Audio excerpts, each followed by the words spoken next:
Dear student, मैं विकास आप सभी का स्वागत करते हैं आपका अपना YouTube channel BSCB online class में। तो आज आप लोग के लिए लेकर आए हैं महत्वपूर्ण सेशन, जिसमें आज आप लोग का मैथ का सूत्रों का रिवीजन कराने वाले हैं। इस सूत्र के माध्यम से आप लोग अपने एग्जामों में जो अच्छे स्कोर ला सकते हैं और आपकी अपनी तैयारी को और भी बेहतर कर सकते हैं जो भी बाकी बचे दिनों में। और इस सूत्र को किस प्रकार से आप लोग को कहाँ पे यूज करना है और कैसे प्रश्न पूछे जाते हैं, वो सारी जानकारी इस वीडियो के अंत तक बने रहे आप लोग को मिल जाएगा। अगर वीडियो पसंद है तो लाइक करो, चैनल पर नया है तो चैनल को करो सब्सक्राइब। तो चलिए जानते हैं कि सबसे पहले आता है परिमेय संख्या यानी कि भाज्य। जो परिमेय संख्या होता है उसमें भाज्य बराबर सूत्र पूछा जाता है। भाज्य बराबर तो ए बराबर होता है भाज्य बराबर भाजक गुने भागफल प्लस शेषफल।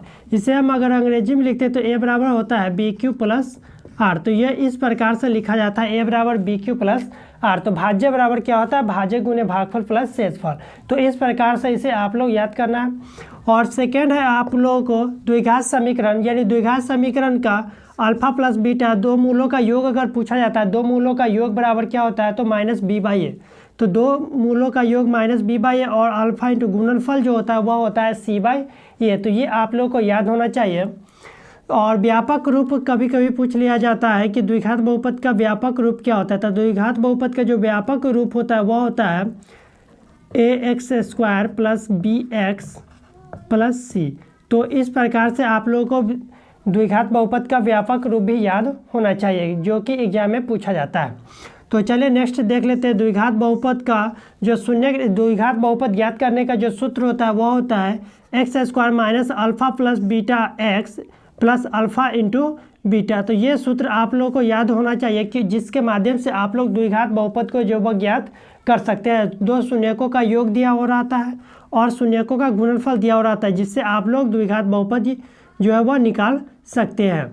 तो इस प्रकार से द्विघात समीकरण। उसके बाद त्रिघात बहुपद जो आता है, त्रिघात बहुपद का जो सूत्र होता है त्रिघात बहुपद ज्ञात करने का वह होता है ax³ minus alpha plus beta plus gamma into x² plus alpha beta plus gamma beta gamma plus gamma alpha into x plus alpha into beta into gamma. तो इस प्रकार से इसका सूत्र होता है।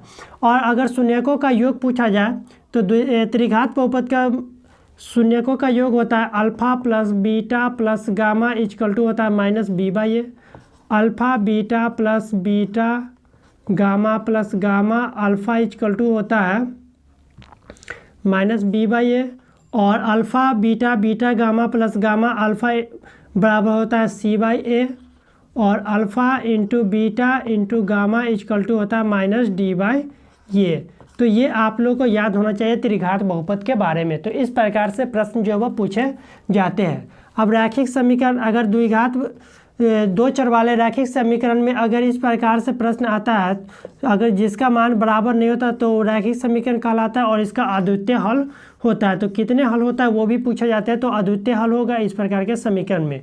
और इस प्रकार का अगर समीकरण हो यानी a1 b यानी पहला बराबर और दूसरा जो बराबर नहीं हो तो इसका जो हलों की संख्या होता है तो कोई हल नहीं होता है। तो यह प्रश्न आप लोगों से पूछा जाता है कि इसके कितने हलों की संख्या है। तो इसका जो हलों की संख्या हो जाएगा वह हो जाएगा कोई हल नहीं, और इसका समीकरण का नाम हो जाएगा समांतर समीकरण। उसी प्रकार से होता है संपाती समीकरण, जिसमें तीनों जो वह बराबर होता है, इसका अनेक हल होता है। तो हलों की संख्या अगर पूछा जाए तो कितना होता है, अनेक होता है। तो अगर आप लोग को यह सूत्र जो है वह आप लोग को लग रहा हो कि अच्छा है और आपके रिवीजन में या आपके एग्जाम में जो यहाँ से प्रश्न आप लोग को देखने को मिलेगा है, तो इसलिए अगर आप लोग चैनल पर नए हैं तो चैनल को कर लें सब्सक्राइब। अगर कोई भी डाउट हो तो आप लोग कमेंट बॉक्स में लिख सकते हैं। द्विघात समीकरण के दो मूल बराबर। तो द्विघात समीकरण के दो मूल बराबर होता है -b plus minus √b² minus 4ac/2a। तो b² माइनस 4ac को d भी कहा जाता है यानी विवेचक। तो विवेचक बराबर होता है b² माइनस 4ac। और डायरेक्ट दो मूल अगर निकालना होता है द्विघात समीकरण का तो यहाँ से आप लोग -b plus minus √b² minus 4ac के अनुसार आप लोग निकाल सकते हैं। और कभी कभी इसमें जो है वह द्विघात समीकरण के मूलों की संख्या के आधार पर पूछा जाता है कि इसके हलों की संख्या कितना होगा। तो इस प्रकार के देखिए, अगर b² माइनस 4ac यानी d विवेचक का मान जो d होता है, d से अगर डी बड़ा हो 0 से तो वह जो समीकरण कहलाता है वास्तविक एवं भिन्न समीकरण कहलाता है। एवं अगर बराबर होता है तो वास्तविक एवं समान होता है जिसका अनेक हल होता है, और जिसका वास्तविक और जो 0 डी जो है वह 0 से बड़ा छोटा होता है, डी जो है वह 0 से छोटा होता है तो उसका कोई भी हल नहीं होता, यानी कोई वास्तविक मूल्य नहीं निकलता है। तो डी अगर 0 से छोटा होगा तो यह अर्थात विवेचक। और उसके बाद है समांतर श्रेणी। तो समांतर श्रेणी का अंतिम पद बराबर होता है a plus n minus 1 into D. तो a को कहा जाता है प्रथम पद,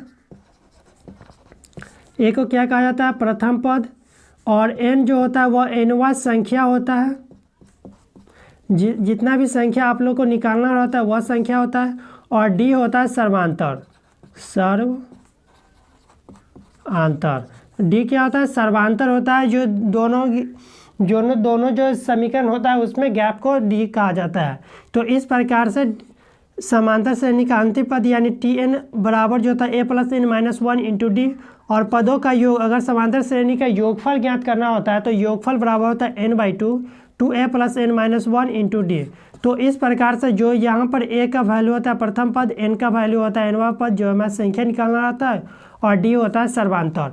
तो इस प्रकार से जो यह सभी महत्वपूर्ण सूत्र अभी आप लोग 5 चैप्टरों का सूत्र देख लिए, और बाकी बच्चों का सूत्र भी आप लोग इस प्रकार से करना चाहते हैं। अगर आप लोगों को वीडियो पसंद आया हो तो लाइक करें, और चैनल से नहीं जुड़े तो चैनल को सब्सक्राइब कर लें, क्योंकि यह सभी काफ़ी महत्वपूर्ण प्रश्न है और यह यहाँ से आप लोग को क्वेश्चन बनेगा ही बनेगा। तो देख सकते हैं कि किस प्रकार से जो वह प्रश्न आते हैं और कैसे पूछे जाते हैं, वो सारी डिटेल आप लोगों को बतला है।